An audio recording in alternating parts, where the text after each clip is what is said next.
in the interest of truth in advertising, that title is the title of this whole panel in the morning. And the title of my talk will be Francis Bacon and the Americans' New Order of the Ages. Okay. Can you hear me, or is the echo interfering? Okay. Imagine that you are among the fortunate few who've been invited to spend an afternoon in the parlor at Monticello, enjoying a concert and conversation with the master of the house. It's 1809 or 1810, and Thomas Jefferson has had time to settle in again after having been resident in Washington for the previous 8 years. It's quite a room, almost as tall as it is broad and long. It is filled with statuary, paintings, and objects that this world-class shopper has accumulated over the years. Some of the representations you can identify, that of Franklin, for example. But there are 3 portraits in particular hanging in the upper tier of paintings high on the wall that you do not recognize and that you're not ashamed to ask about. Who, Mr. Jefferson, are those 3? He smiles in his relaxed way and responds, "That, sir, as best I can recall, is the exact question that Mr. Hamilton posed to me over dinner in Philadelphia in 1790, when we were having some delicate negotiations concerning the location of a permanent capital, the seat of our federal government. And my answer to you, sir, is precisely that which I gave to him. They are Francis Bacon, John Locke, and Isaac Newton, whom I consider as the 3 greatest men who ever lived, without any exception, for having laid the foundations for those superstructures which have been raised in the physical and moral sciences. My original conceit was to have all 3 portraits tied in a knot, so to speak, on a single canvas, so as not to be confounded with the herd of other great men. But I was persuaded by my advisor, John Trumbull, so the works were commissioned as you now see them." This may have been more of an answer than you expected, so you refrained from yielding to your curiosity by asking what Alexander Hamilton allegedly said in response to that, and what other great men your host considered as also Rands. This is not a press conference, after all. And you keep your peace. We're not obliged to assess the reliability of hearsay evidence. It suffices for our present purposes that this is indeed Jefferson's judgment of the men he called in writing my Trinity. As a scientist, an inventor, an educator, and a reformer of almost everything that comes to his hands, Jefferson is committed to fostering and contributing to a new world of progress and light. I suggest that his hopes and methods are prefigured by the hopes and methods first broadcast to the world in the early 17th century by Sir Francis Bacon. Both of these extraordinary individuals come to a settled determination to turn away from ancient modes and orders of classical Greece and Rome. Both of them come to a settled determination to radically reform the elaborate institutions and habits of mind engendered by the Christian church's capture and transformation of classical philosophy. It would be a mistake, however, to assume that their rejection is an expression of their ignorance of that ancient world. Far from it. Bacon, a master of English prose, chooses to write his major works in Latin, calculating, mistakenly, that that language is likely to remain the universal medium of learned discourse. Jefferson's taste runs toward the Romans' maison carrée and toward Palladio's adaptation of the classical building style. This is immediately apparent when looking at his own architectural masterpieces, Monticello itself, the state capitol at Richmond, and the old campus of the University of Virginia at Charlottesville. Note, too, that when Jefferson sells the bulk of his extensive library to restock the Library of Congress, after that had been burnt by the British in 1814, he reserves for himself his Greek and Latin language texts to bring him comfort in his old age. And yet, for all that, Jefferson adopts as his own the enticing prospect of a new and better earthly life, by which Bacon expects to enlist recruits and acolytes from all over the world and for all future time. And Jefferson does so with his characteristic enthusiasm and dedication. The motto on the reverse of the Great Seal of the United States could be Bacon's as well. That motto is as close to you as the backside of the dollar bill in your wallet. Novus Ordo Seclorum, a new order of the ages. For the American founders of our constitutional republic, that motto signifies the promise of America, the promise implicit in a new world and new beginnings. Something unprecedented might be achieved here in the way of self-governance. If it proves successful, and this is a big if, given the wretched history of popular government in ancient and medieval times, if the Americans show that a free people can indeed govern itself without descending into chaos and self-destruction, then the entire world may take note and take hope. Peoples everywhere can, with reason, aspire to be rid of their local tyrants who stand between them and the enjoyment of liberty. By succeeding in their political experiment, the Americans will be performing a philanthropic act. Bacon, too, sets forth a vision of a new and saner world. Saner, then, than what prevails in his time in all of Western Christendom. Existing institutions, practices, and beliefs rest on a philosophy and science that are a legacy of ancient Greece, as these were adopted and adapted by Christian teachers. Holding forth visions of an ideal that can never be obtained in this world, these well-entrenched teachings point human aspirations toward a perfection only imaginable in another world, in a world purged of gross matter. Bacon accuses these teachings of reinforcing our merely human sense of helplessness. We are taught to believe we can only take what nature or providence dispenses. We can only hope and pray for a better outcome hereafter. Bacon directs all of his powerful rhetoric against this passive, resigned state of mind. He holds forth the promise of a new world here on earth in which men are roused to take charge of their own lives by taking charge of nature itself. Like his near contemporary Machiavelli, Bacon sees himself as a new Columbus.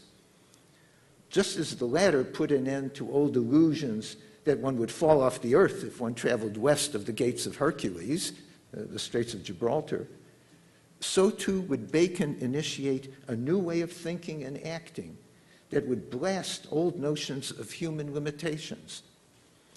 But to do that, we have first to lower our sights. We need to focus on what is closer to hand, concentrating on gritty details that earlier science, philosophy, and theology disparage as unworthy of man because merely useful or merely corporeal. For his part, Bacon turns his back on such haughty dismissals. It's not hard to see why Bacon's call to make a fresh start would fall on eager ears in America. Consider the kind of people who lived here. For present purposes, I'm ignoring the people who already lived here before Europeans came over their eastern horizon, as well as the people who were transported here against their will. British North America is peopled by emigrants. That's to say, by people who are unhappy enough in their lands of birth to risk leaving all that was familiar in search of something better. That something better might be an escape from religious persecution, or an opening to economic opportunity, or an escape from a world of fixed familial and social hierarchies. In any event, those emigrants betook themselves to the very edge of what was then regarded as the civilized world, where they might make a fresh start. This kind of people would not be shocked by an argument whose drumbeat theme is, yes, we can. This is not to suggest that the whole of the American people were Baconians out of principle or through having been convinced by the arguments in his books. When Alexis de Tocqueville in the 19th century characterizes the Americans as Cartesians, he's pointing to their habits of mind and to the unexamined presuppositions with which they look at the world and judge evidence.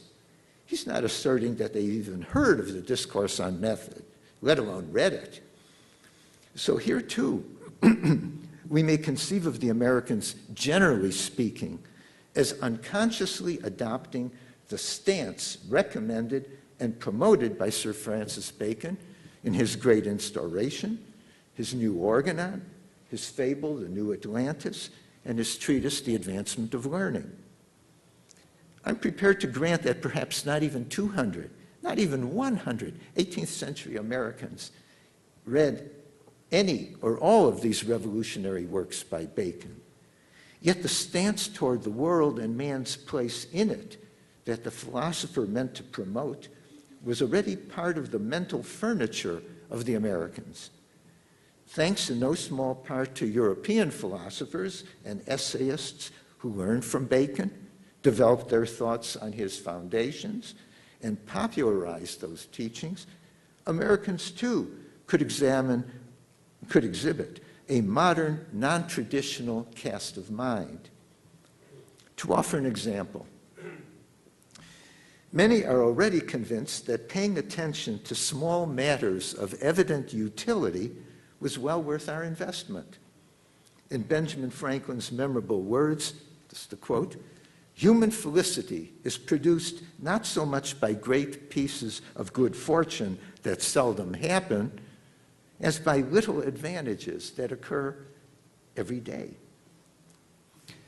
Far from being beneath our dignity, attending to the mundane, the ordinary, and the seemingly trivial can do much to make our lives more agreeable, safe, and healthy.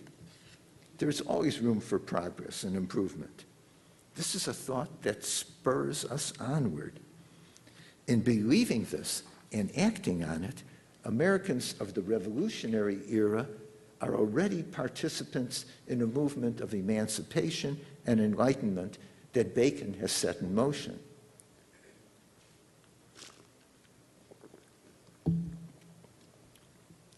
At a philosophical level, however, Franklin and his very young colleagues who figure so large in the political revolution of 1776 to 89 are already in the avant-garde. Franklin, Jefferson, Hamilton, and Madison are much more than unconscious adherents of the Baconian project to make a world hospitable to human well-being.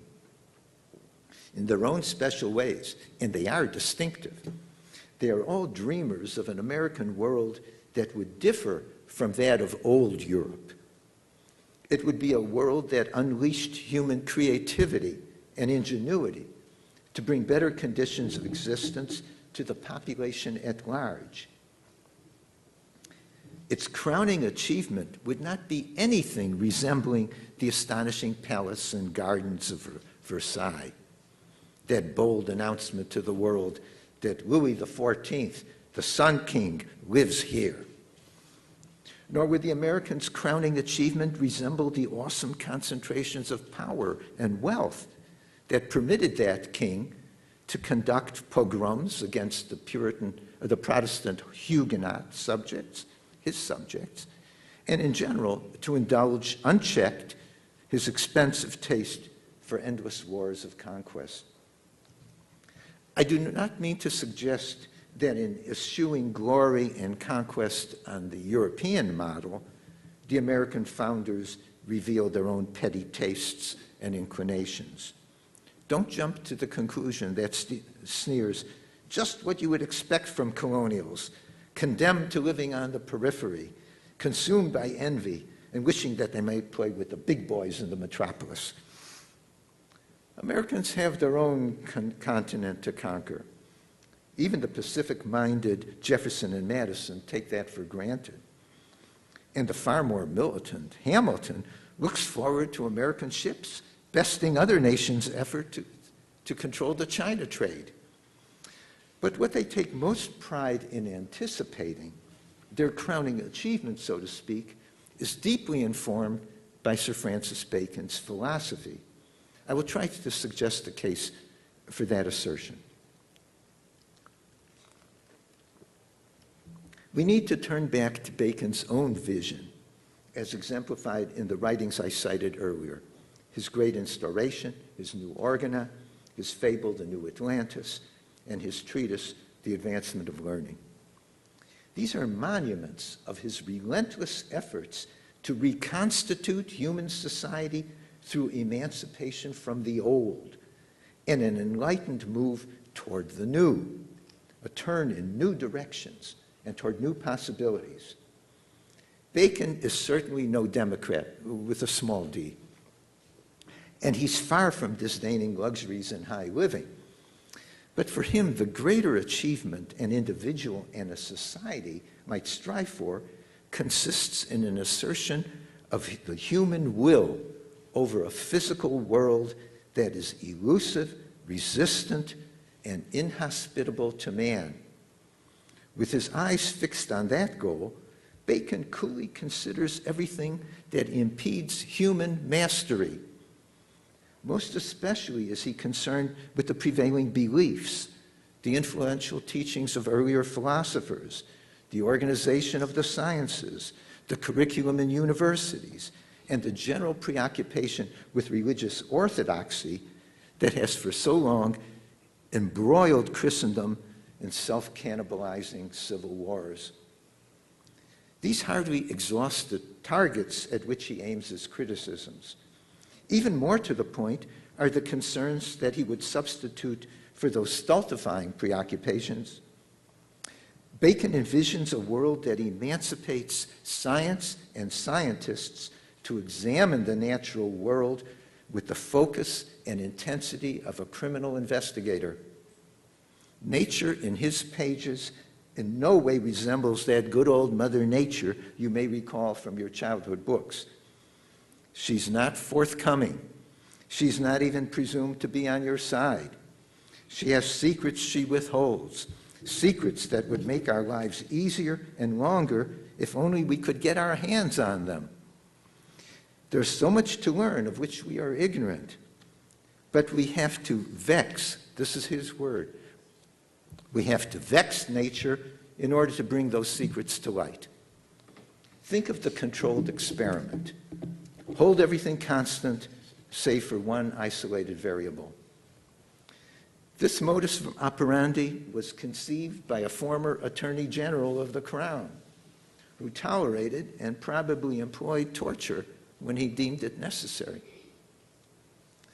Bacon does not anticipate the quantification that was to characterize modern science, but he understands the need for careful observation, patient cataloging of phenomena, animal, vegetable, mineral, meteorological, and so on. He anticipates and indeed calls for the development of a transnational scientific enterprise in which investigators in many laboratories in many countries work away on pieces of a challenging project. Think of the so-called war on cancer. He would have regarded as absurd, literally absurd, the notion of Nazi science or Soviet science. But he envisions a national science policy with a National Science Foundation to support investigations of many kinds as part of that cosmopolitan enterprise called science.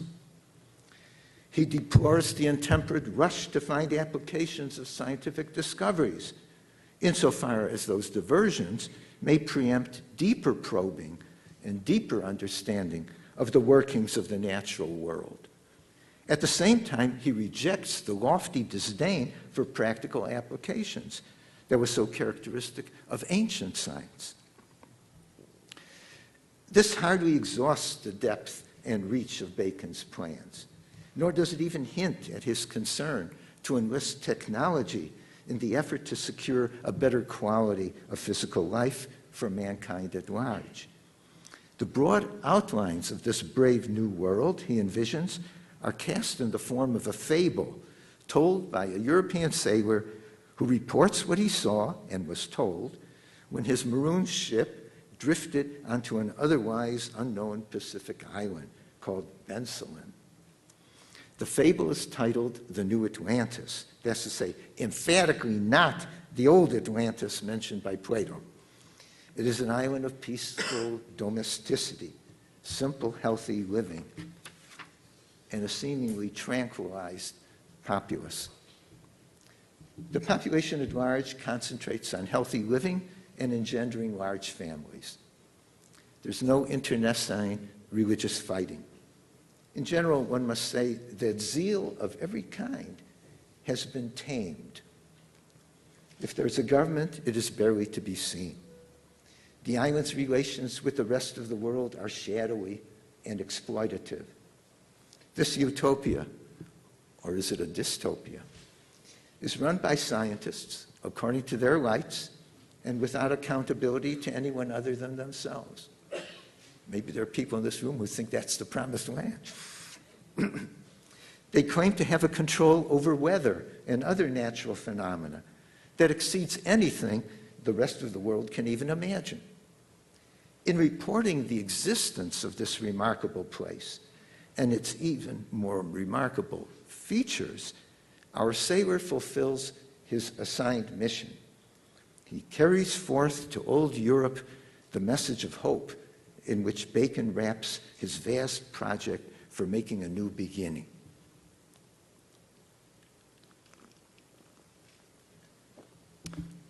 I don't pretend that this rough sketch does justice to the finely worked out features of Bacon's philosophical project.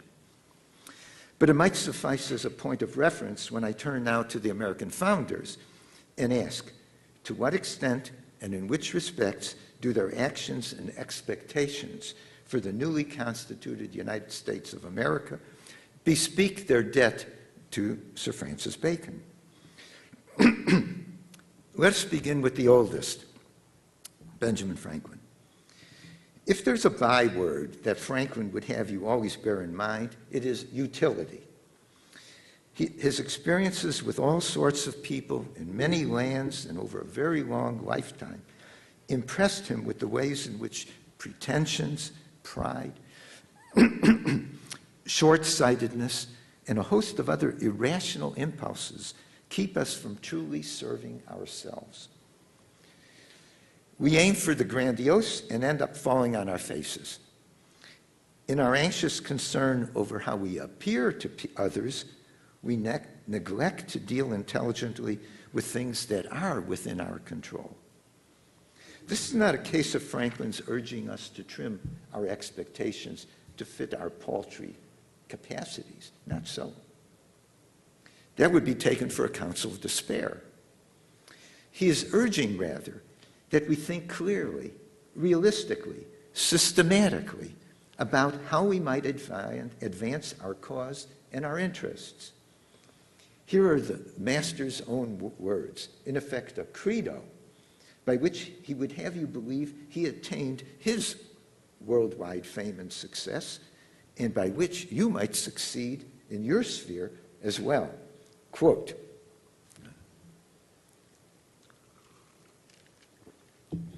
I have always thought that one man of tolerable abilities may work great changes and accomplish great affairs among mankind if he first forms a good plan and, cutting off all amusements or other employments that would divert his attention, makes the execution of that same plan his sole study and business, end quote. Just as Bacon does not expect a sudden magical breakthrough moment when nature's secret would emerge into the open, so too does Franklin not rest his hopes on holding the winning super lottery ticket.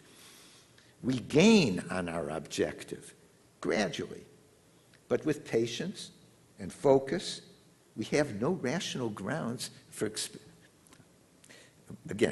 but without patience and focus, we have no rational grounds for expecting any satisfaction. Franklin's estimate of human nature is no more flattering than Bacon's. But Franklin knows how to deploy an irresistible humor and irony to make his counsel go down more easily. In this, he far surpasses the great philosopher. The general orientations of the two appear to me to be as one: safety, health, longevity, and decent economic sufficiency. These are goals that everyone on earth might aspire to, and that they individually and collectively ought to seek to secure. I don't mean to suggest that these objectives exhaust Franklin's personal aims and desires any more than they exhaust Bacon's. Franklin has a richly complex psyche, curiosity, an array of talents that lead him in search of intellectual and physical challenges far beyond those of most people.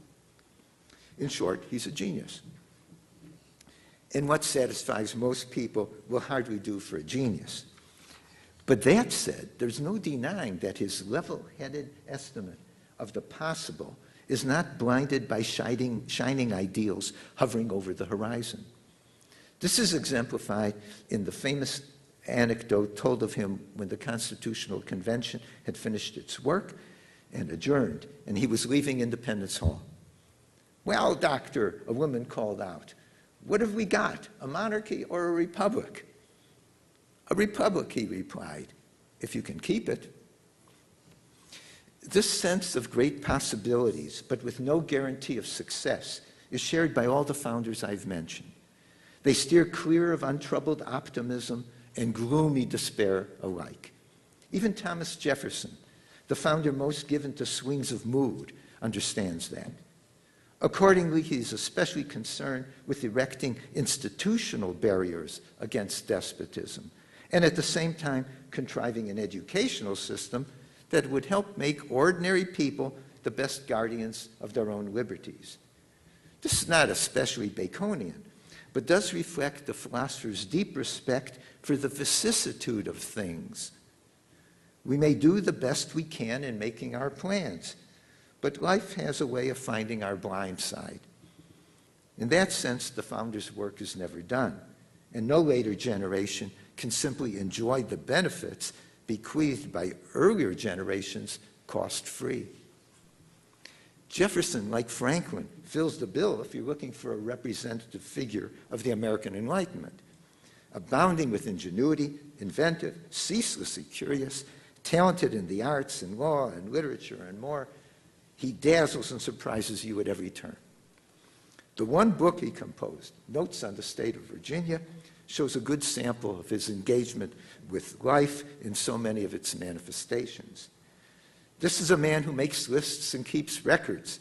He builds up databases about native flora and fauna, compares the sizes of European and American quadrupeds, and lists Virginia's native birds with their Linnaean designations, along with their alternative popular names as well, as those given by Catesby and keyed to the volume and page of Buffon's Catalogue of Birds. He keeps up a phonology of first appearances of insects, flowers, and birds. For a half century, at home or abroad, on land or at sea, he records high and low temperatures, wind conditions, and whatever other meteorological data seem noteworthy. It's striking in this context that when Jefferson responds to a Frenchman's queries about America, this was the basis, broadly speaking, for his writing the Notes on Virginia, the chapter he composes in response to a request for, quote, a notice of all that can increase the progress of human knowledge, unquote, That chapter is devoted to, entitled Climate. The author of The Advancement of Learning would have appreciated that. There's more of Francis Bacon to be detected in Jefferson's other projects as well. He labors in rendering legal rulings more accessible and intelligible. Those labors of his mirror those of Bacon 2 centuries earlier. His efforts to reform the curriculum of his alma mater, the College of William and Mary, quite frustrated. And his more successful new organization of studies at the university he founds with James Madison, the University of Virginia, both testify to Jefferson's withering critique of learning as it had been handed down and ossified in a tradition. Again, the spirit of Francis Bacon marches in that campaign in which Jefferson invests so much energy and anxiety. I would be wary of insisting too much on a congruence of thinking about politics as such.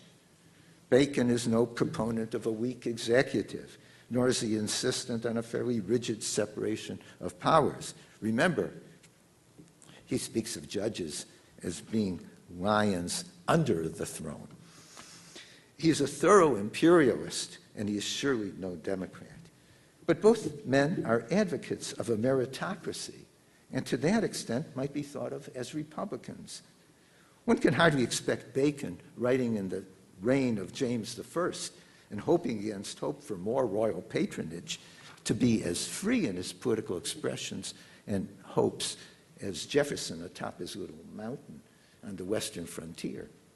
But arguably, they share a vision of the world in which reason and expertise are able to flourish and gain the voluntary support of a general population who can be satisfied and gratified by the fruits of Bacon's project.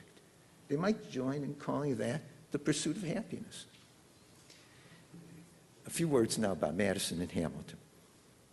Madison and Hamilton add some grace notes to this account, but neither displays that fascination and engagement with science and the Baconian project more generally that so possessed Franklin and Jefferson. This is not to deny that the younger Madison admires and emulates his Virginian neighbor in more than a few respects. He too is interested in promoting scientific agriculture and in adopting its latest recommendations. He too studies ancient history in search of lessons to be learned and practices to be shunned. But he seems to be more intensely focused than either Franklin or Jefferson on the conditions and institutional arrangements that might preserve the American experiment in self-government. This is not surprising. The actual shaping of the Constitution and of the debate over its adoption owes more to Madison than to those two. His preoccupation might thus be understood as, in some sense, proprietary. Then, too, Madison outlives the others long enough to see up close the massive challenge posed by the American movements for nullification and disunion. It may also be the case that Madison is singularly preoccupied with political engineering as such.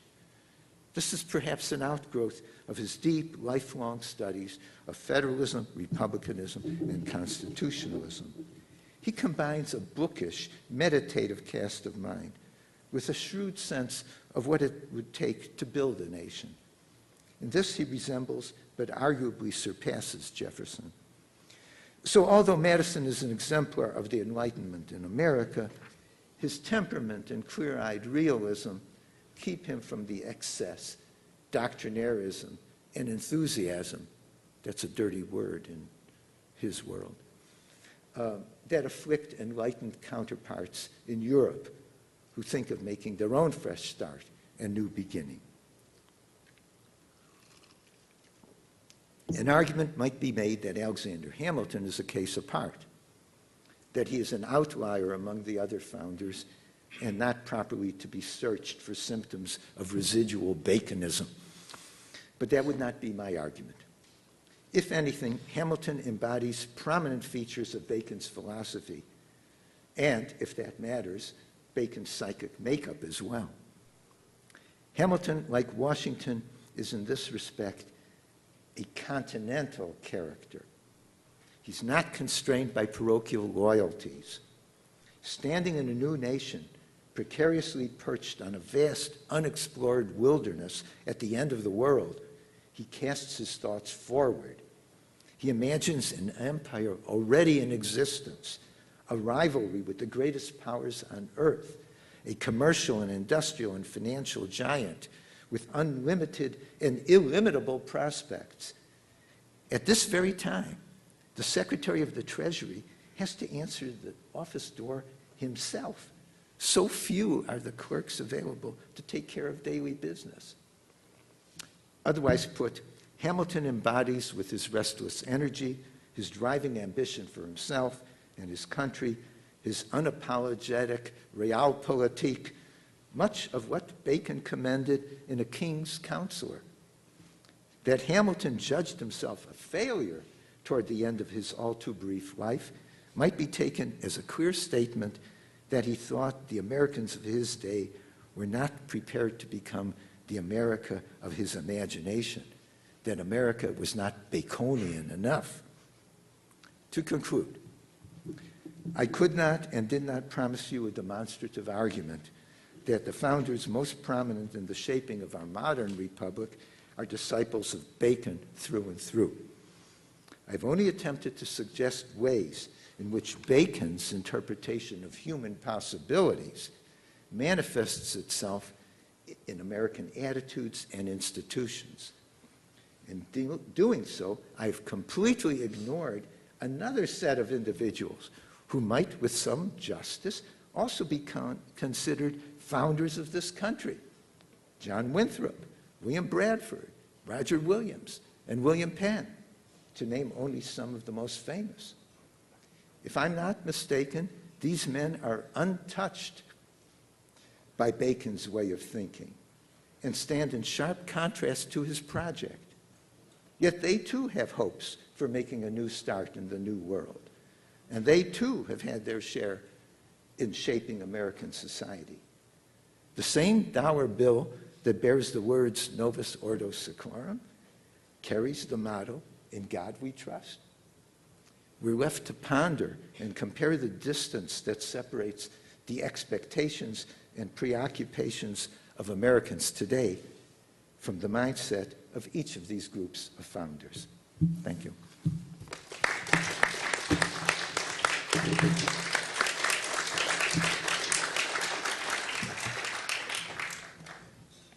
Thank you very much, Ralph. We'll take questions after the next presentation. Our second speaker is David Warner? Stuart Warner, forgive me, who is professor of philosophy at Roosevelt University and also director of the Montesquieu Forum for the Study of Civic Life. He has published essays on all the great philosophers, Locke, Spinoza, Burke, etc. He's translated from the French. He served as a visiting professor at the U of C at the Committee of Social Thought and the U of C Centers for the Study of Principles of the American Founding. So please join me in welcoming Professor Warner, who will give a presentation entitled Descartes' Prescription for America. Stuart.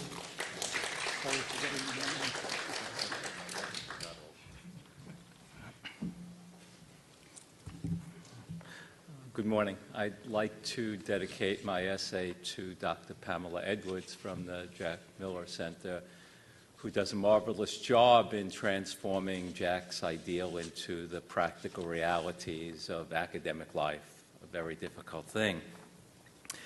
I wanted to begin with an epigraph from Albus Dumbledore,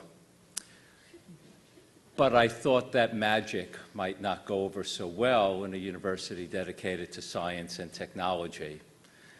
So instead, I'm going to begin with an epigraph from Hegel. With Descartes, the culture of modern times, the thought of modern philosophy really begin to appear after a long and tedious journal. Close quote. René Descartes is nearly universally acknowledged to be the father of modern philosophy. His status in this regard rests on the metaphysical and epistemological trajectories he propels into motion in what is, in philosophical circles, his most well-known work, The Meditations on First Philosophy, published in 1641. However, Descartes is equally deserving, if not more so, of being acknowledged to be one of the principal founders of the modern world itself. His contribution here rests not on the Meditations, but on his first published book, which appeared 4 years earlier, The Discourse on the Method for Conducting One's Reason Well and Seeking Truth in the Sciences, a work that was accompanied by 3 scientific essays. It is in the discourse that Descartes presents the basic contours of a comprehensive vision of the human being and of nature, one that lays down a path for philosophy, science, and politics to follow. This vision is already suggested in Descartes' original title for the book, The Project of a Universal Science which can elevate our nature to its highest degree possible. However, what is most clearly visible at the beginning of Part 6, the final part of the discourse, is this vision precisely, seemingly building upon the argument of Part 5, which fabulously, quite literally, fabulously in the form of a fable, presents his physics, coupled with an appeal to his own benevolence. Descartes makes the bold declaration that he has seen, quote, that it's possible to attain knowledge that is very useful to life, and in place of that speculative philosophy taught in the schools, we can find a practical one by which we can render ourselves like masters and possessors of nature.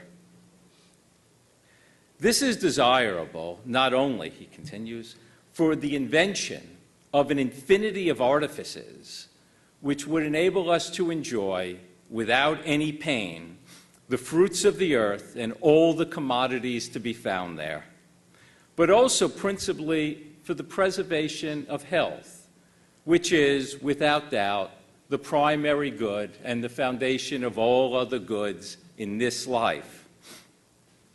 All of the fruits of nature are now ours to enjoy, but they are apparently available to us only if we can first know nature through the exercise of reason, and thereby transform it for the sake of our own good.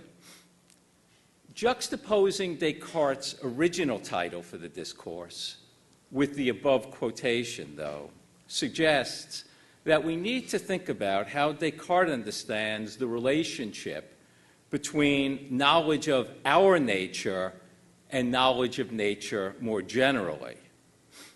It would also prove valuable to think how Descartes' vision stands in relationship to the book of Genesis.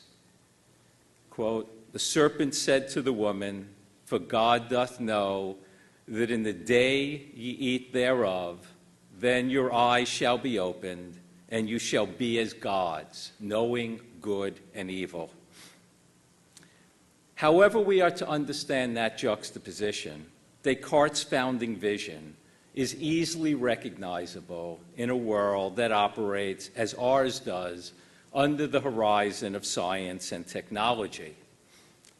But as the above quotation from Part 6 intimates, that was not the horizon under which Descartes was writing the discourse. In addition to the philosophy of the schools, scholasticism, medieval Christendom, from which he carefully distanced himself in a myriad of ways, there were the closely allied strictures that Christianity placed upon free scientific and philosophical inquiry. Several times in the discourse, Descartes alludes fearfully to the 1633 persecution of Galileo, whereby Galileo is forced to recant the Copernicanism of his dialogue concerning the two chief world systems, and is placed under house arrest. Actions that quickly caused Descartes to forego publishing plans for a scientific treatise on which he had been working, but had not yet completed, The World. In the following year, Descartes writes to his friend Mersenne, and in the midst of commenting on what the inquisitors of the faith had required of Galileo, he confides that his desire he has for living in repose and continuing the life he has been living had led him to adopt a motto that Nietzsche, several centuries later, will compliment. He who has lived well has hidden well. Descartes, who spent most of his adult life not in his native France, but in Holland. Who would do that today?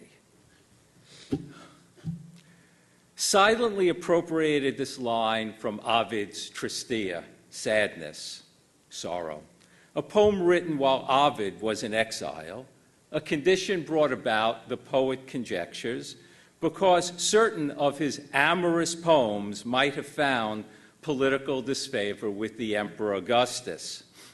Nevertheless, however much the Galileo affair might have motivated Descartes' felt need for caution, it was not the first time or the last that Descartes realized the necessity for a cautious approach to the life he was living and wanted to live. To take but one of many further examples, in a private notebook dating from 1620, Descartes pens this entry: just as comic actors put on masks so as not to allow shame to appear on their faces, so I, about to enter into the theater of the world, having previously been nothing but a spectator there, come forward masked.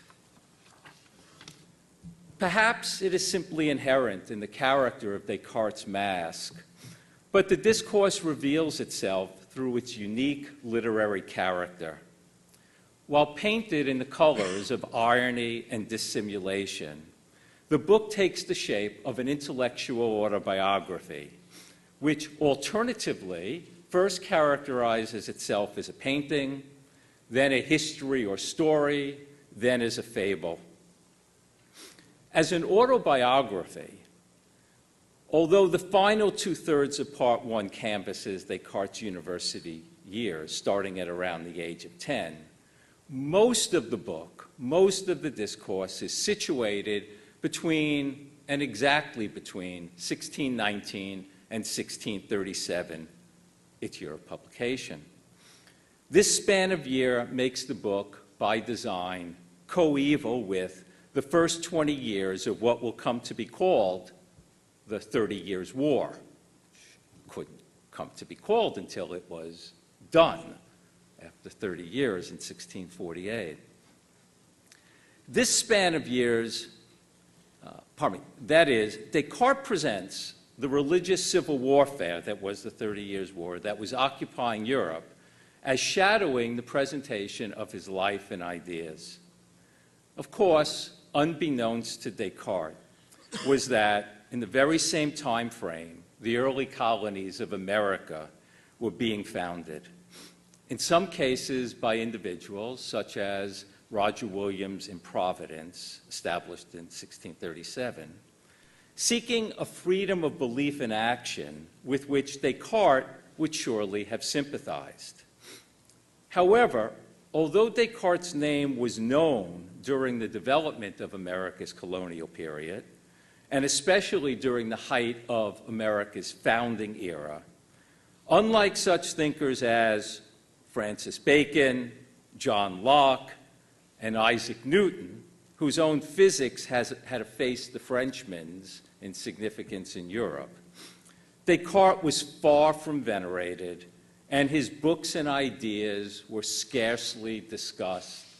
In Franklin's 20-odd volumes of papers, there are only 3 references to Descartes.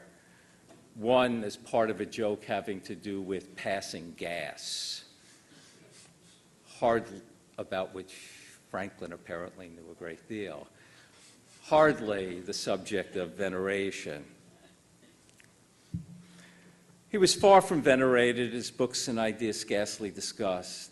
The Discourse, despite being translated into English in 1649 in particular, it was a work no one seemed to know.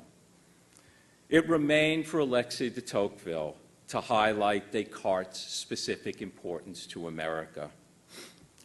Tocqueville's meditation on democracy in America appeared in 4 volumes, the first 2 in 1835, the second in 1840. The core of Tocqueville's analysis in the work as a whole is constructed by his understanding, set forth most fully in the introduction and second and third chapters of the 1835 volumes, that for several hundred years there had been a growing movement in the world toward what he called the social state of the equality of conditions. Minimally, by this notion, Tocqueville meant a certain degree of equality across various political, economic, religious, and social dimensions. In addition, and more penetratingly, Tocqueville meant the recognition of the equality of human beings themselves as human beings. When I was a young boy, I was 8 or 9 years old, I distinctly remember standing on a corner waiting for a bus with my mother. It was a crowded bus stop. There was a line of people waiting to get on. The bus arrived, the line proceeded in an orderly way, except for one man, rather well-dressed, surely somewhat wealthy. He pushed his way in, and he made the mistake of pushing his way in front of my mother, who in another age would have been called a tough broad. She said to him sternly, she's from Brooklyn, very loudly, "Who the hell do you think you are?" That's Tocqueville. No one person superior to anyone else, equal worth, equal dignity as a human being. I'm fairly confident my mother had never read a word of Tocqueville, but she understood him deeply. This growing equality of conditions, this growing democracy, was able to articulate itself more acutely in the Anglo-American civilization of the New England states, because there aristocracy could never take root. Tocqueville points to at least 3 or 4 fundamental reasons for this. First, it was not the rich and the powerful who initially immigrated to America. Second, the land itself, not being terribly well developed, was not fertile enough to sustain a landed aristocracy. Third, in the New England states, inheritance of land was not based on primogeniture, and land was thus divided up among family members, and the equivalence of family and land on which aristocracy rests was undercut. There were not any de Montesquieux, there were not any de Tocquevilles, there were surely not any de Monticellos. And fourth, connected to this third point, especially as the country expanded westward, the names of families carried no weight. For Tocqueville, America was a kind of moonscape without the clearly chiseled features that define aristocracy. While the above analysis courses through the whole of democracy in America, there is a significant difference in the orientations of the 1835 volumes and the 1840 volumes. Whereas the former dwell more on political matters, the latter dwell on the esprit of democracy, on the character and movement of ideas, sentiments, and morals in a world of equality of conditions. It is in the opening chapter, of the 1840 volumes that Tocqueville turns to Descartes, a chapter titled Of the Philosophical Method of the Americans. Notwithstanding Tocqueville's judgment that America has less interest in philosophy than any other civilized country in the world, there is a philosophical method that's common to all Americans. Let me quote Tocqueville here. To escape from the spirit of system, from the yoke of habits, from the maxims of family, from the opinions of class, and up to a certain point from the prejudices of nation. To take tradition only as information and present facts only as a useful study for doing otherwise and better. To seek through oneself and in oneself alone the reason of things. To strive toward the result without allowing oneself to be chained to the means. To aim for substance through the form. Such are the principal traits that characterize what I shall call the philosophical method of the Americans. Now, what is significant for our purposes today, and why we turn to Tocqueville, is that while he believes that America did not read, much less study, Descartes, it, among all countries, best followed his precepts. Extraordinary thing. That is, the philosophical method Tocqueville ascribed to America is, in his estimation, the very same method of Descartes, which Tocqueville summarizes as looking to one's reason alone. In making this connection, Tocqueville consciously singles out Descartes, who in a note he calls the greatest Democrat. He singles out Descartes in contradistinction to Francis Bacon. He says, in the 17th century, Bacon in the natural sciences and Descartes in philosophy properly speaking abolish accepted formulas, destroy the empire of traditions, and overthrow the authority of the master. However, a qualification about the scope of the method is necessary. For Tocqueville avers that America is not guided exclusively by it, that the application of the philosophical method is limited in America by the prevalence of Christianity. And it is Christianity that provides many of our most important opinions about things moral and metaphysical, as well as shaping many of our habits and sentiments, all of which stand unencumbered by the inquiry of reason. And indeed, it's Tocqueville's further contention that Descartes himself also intentionally resists applying this method to political affairs. Now, several things stand out about Tocqueville's approach to Descartes and democracy in America, not the least of which is that his treatment of Descartes extends further than his treatment of any other philosopher in the whole work. He's the philosopher of the book. But in this treatment, he does not take up any of the metaphysical concerns that we find in the discourse, and especially in the meditations. And he does not take up at all the scientific technological enterprise with which Descartes tempts the reader at the end of the discourse. Instead, Tocqueville introduces us to Descartes' method, albeit by bringing it in the back door, so to speak. And whereas Descartes seems to articulate his method in part 2 of the discourse in 4 famous precepts, devoting less than a page to the subject, Tocqueville mentions this more formal adumbration of the method not at all. For Tocqueville, Descartes' method involves an individual's use of his or her reason in forming opinions, rather than forming them through the conduits of tradition or custom or convention or authority. Let us return to Descartes and consider directly, and in at least some detail, certain elements of the discourse, mirroring as we go something of Tocqueville's approach. In doing this, we will fix our attention somewhat selectively on certain aspects of the first 3 parts of Descartes' 6-part creation, beginning, as one should, in the beginning, with part 1. The opening 5 paragraphs of the discourse serve as a proemium, an introduction to the work as a whole.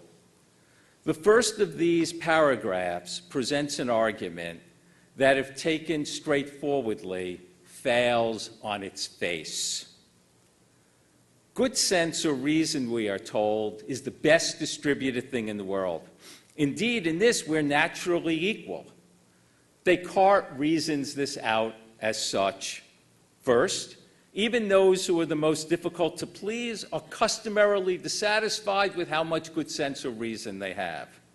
Second, on these matters, it's unlikely that all are deceived. Now, Descartes' surface argument is spurious, and intentionally so. From the assertion that people believe themselves to be well provided as regards good sense or reason, it does not follow in the slightest that they are equal. They merely believe it.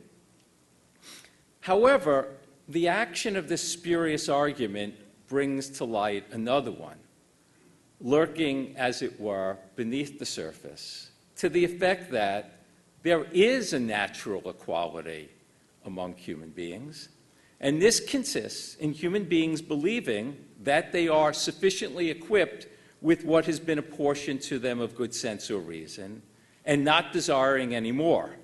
That is, that everyone values and thinks well of his or her own reason. Everyone is an egotist.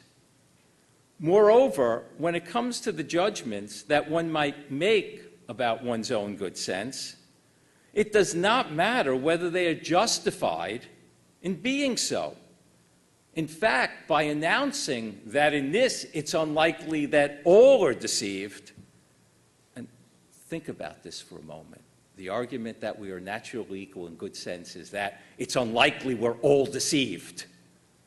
But of course, that's perfectly compatible with many of us being deceived, most of us being deceived, and however unlikely it might be that all of us are deceived in this. But in saying this, Descartes is intimating that many, not most, are deceived in making judgments about the capacity of their own minds. And in this way, they are also equal in being deceived about the quality of their own minds. Immediately following this argument, Descartes cunningly indicates that the best life is, well, the life he's leading, the philosophical life. Yet he admits that when it comes to judgments about oneself, one is easily deceived. So he will paint a picture of his life, and he invites others to view it and judge it, from which he might learn. This picture, things in light and shadows, will be the representation of his life, that is, the autobiographical horizon of the discourse. As it is exhibited in Part 1, it takes the form of a history of his college education at La Flèche, from about the ages of 11, which is when European young boys typically started college, to 19, when he graduated. As everyone knows, he found his education most disappointing, except for his mathematical studies. Particularly disappointing was the philosophy that was taught. Everything was in dispute. And since the sciences, in Descartes' view, rested upon philosophy, the sciences themselves were unfounded. But our attention must be drawn to the final 2 paragraphs of the part. In the penultimate paragraph, Descartes remarks, I really hope my own students are not thinking this, as soon as age permitted me to escape the subjection of my preceptors, I entirely abandoned the study of letters. And resolving to seek no other knowledge than that which could be found in myself, or even in the great book of the world. I spent the rest of my youth traveling. Those of you who are familiar with the movie Animal House, road trip, something like this. In the remaining portion of a lengthy paragraph, Descartes only describes those travels. Yet this is odd. Descartes had resolved to seek knowledge in two places. First, in himself, the first thing that he says, and then in the great book of the world. But while describing his travels at some length, he's completely silent about seeking knowledge within himself. He turns to that only in the final paragraph, when, after indicating the limits of what he has studied in the book of the world, he re-announces his resolution to study within himself in order to choose the paths he should follow. Originally, he wanted to learn from the great book of the world. Apparently, as he discovered, it isn't so great. Nevertheless, he learned something important, namely that peoples in other places are governed exclusively by opinion and custom, many of which seem extravagant and ridiculous to the traveling Frenchman. But of course, the customs and opinions of France would seem the same to these others, extravagant and ridiculous. In this world that he visited when traveling, diversity of opinion across all subjects reigns. Earlier in part one, while describing his college education, he points out that a problem with traveling, like the reading of the good books of the ancients, is that one becomes a stranger in one's own country and loses sight of the practices of one's own age. Now, at the end of part one, traveling the world has taught him about the ubiquitous presence of custom or convention in every country and its unsalutary effect in obscuring and occluding our natural light. Descartes had already resolved to seek knowledge within himself. That's what he announces in the 14th, the penultimate paragraph. But that resolution was effaced by his immersion in a world of custom. It is only once he has come to the recognition that the disposition of the world, its, to draw an allusion to Plato's allegory of the cave in Book 7 of the Republic, its cave-like quality, it's only when he recognizes this that he's able to turn inwards and study within himself. By the end of part one of the discourse, Descartes has revealed to us the pervasive effect custom has upon us, which is so difficult to realize. But it is only by recognizing it that we can turn within in order to acquire self-knowledge, both of ourselves as human and ourselves as individuals. And having come to know ourselves and come to know ourselves as knowers, it's only thereby that we can acquire knowledge of the world.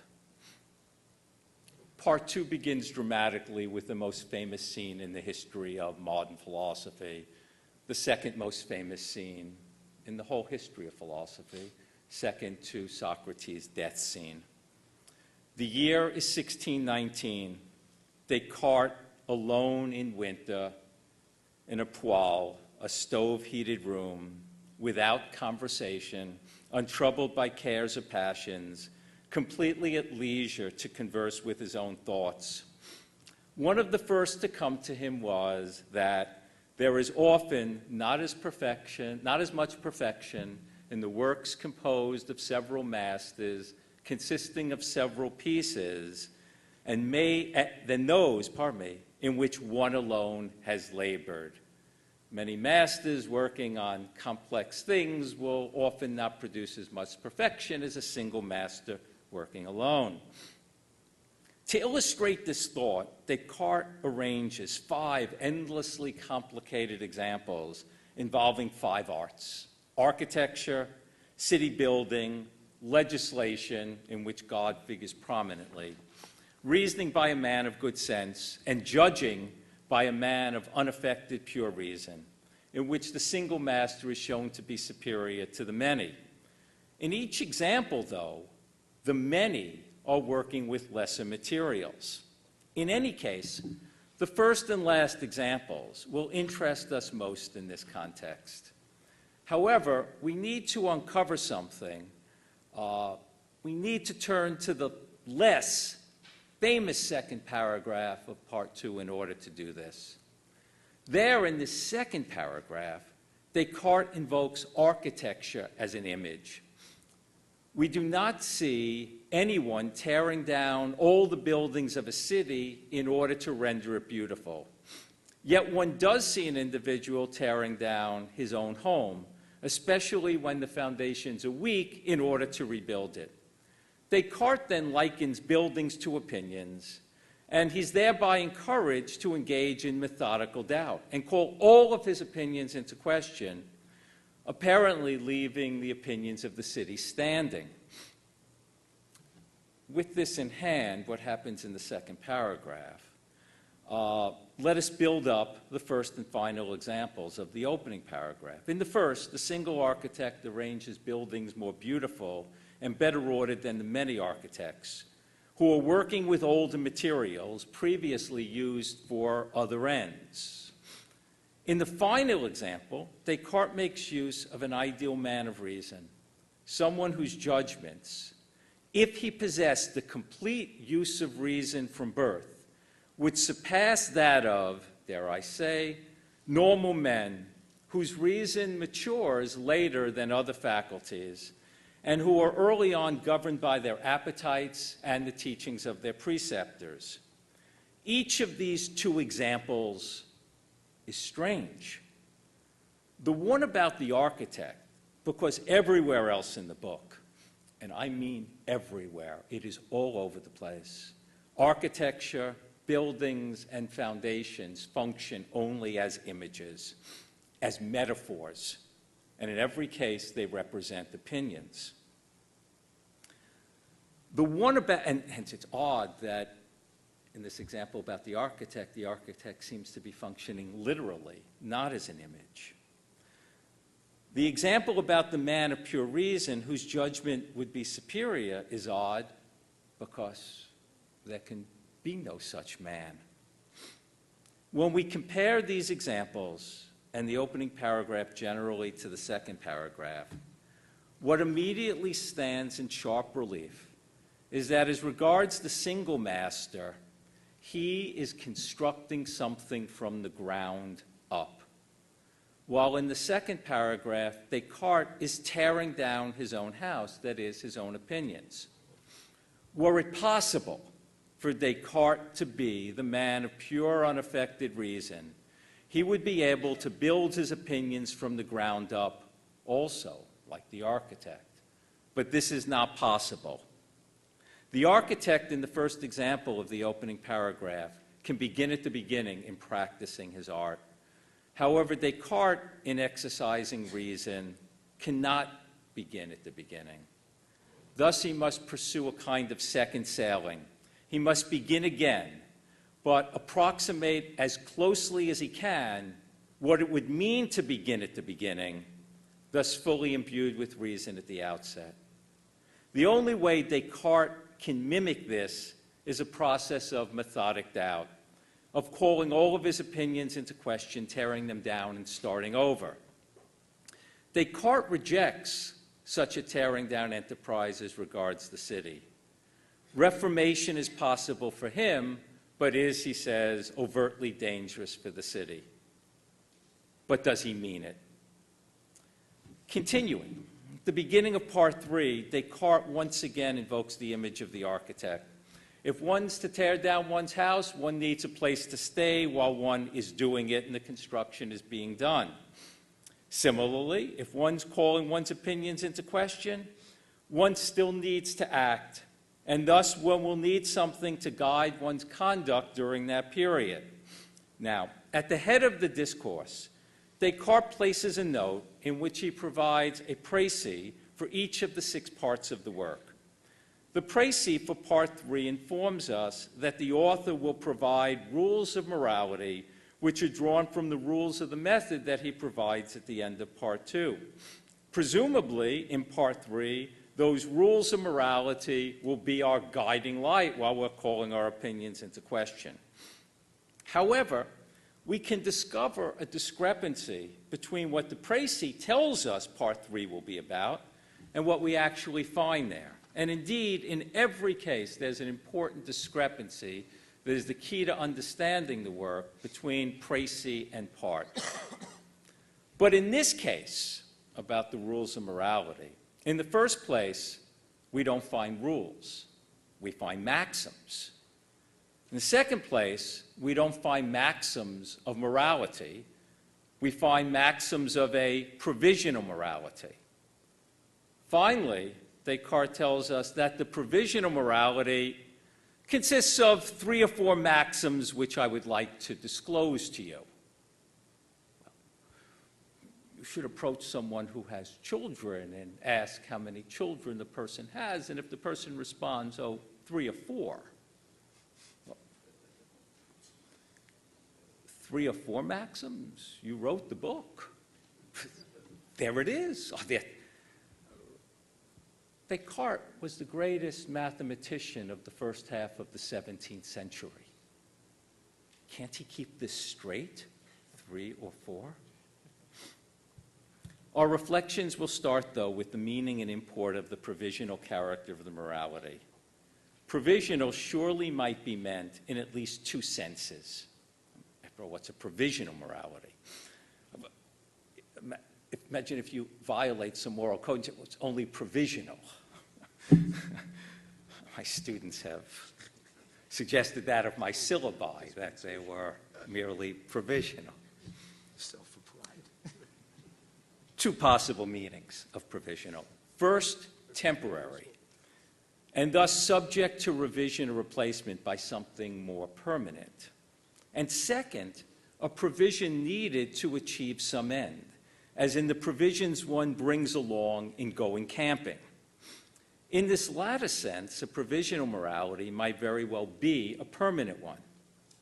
But perhaps we can gain some needed direction on this matter by examining the first maxim Descartes offers, a maxim to which he devotes, as is the case with all of the maxims, a fairly lengthy paragraph. This maxim bids us to be guided by the laws and customs of one's country, the religion God had the grace to provide to us, and in matters not covered by these, to be guided by the most moderate opinion of the most sensible people of one's own country. Excess is thus to be avoided.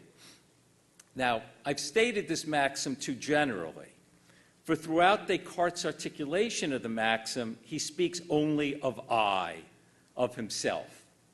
This is a maxim he is adopting. He's not suggesting anyone else does. After stating this maxim, he indicates that were he born in Persia or China, the useful thing to do would be to follow the most moderate opinions of the most sensible Persians or Chinese, and the laws and customs of these countries as well. So with the possible, and I underscore possible, exception of religion, the substance of the maxim is entirely relative to place and time. However, a bit more than halfway through the discussion, something wonderful happens. Descartes, without overtly announcing it, rather silently retracts the maxim. The maxim rejects excess, and Descartes asserts that he regards as excess, quote, all promises by which one relinquishes something of one's freedom. Descartes here sets aside contracts, the enforcement of which is necessary because of the weak-minded. However, he tells the reader he's made a promise to himself to perfect his own judgment. But since nothing in the world remains in the same place, to satisfy this promise to himself to perfect his judgment, he must be free to vary his opinions according to his judgment. Yet it follows from this that he cannot be bound to his prior opinions, but also he can't be bound to the prevailing opinions implied in and throughout the maxim above. That is, in the maxim to obey the laws and customs and religion of his country, and the most moderate opinions are the most sensible, the maxim tells him to be guided by this, but he's made a promise to perfect his judgment and never to be guided by an opinion simply because he has it, including these prevailing opinions. So we have the maxim, and he retracts it. If he were to follow these prevailing opinions, it would violate the promise that he made to himself, obligating himself to be free. Now, the reasons why Descartes might announce and indeed want to follow such a maxim are clear. In the light of the Galileo incident, self-protection immediately comes to mind. However, Descartes could have simply stated and delineated the maxim without simultaneously retracting it. It would be worth reflecting on why he does this. In any case, the statement and treatment of the second and third maxims follow suit. Each one lays down a maxim and then retracts it. But if we examine Descartes' discussion of the second maxim, and this is the end of my paper, we will be able to note one important difference. The same difference shows up in the third maxim also. Descartes' second maxim, quote, was to be the most firm and the most resolute in my actions as I could, and to follow no less constantly the most doubtful opinions when I had once decided upon them than if they had been very assured. There's a sense of exaggeration in this maxim, which is intimated by Descartes' repeated emphasis in his discussion on most, le plus, and very, très.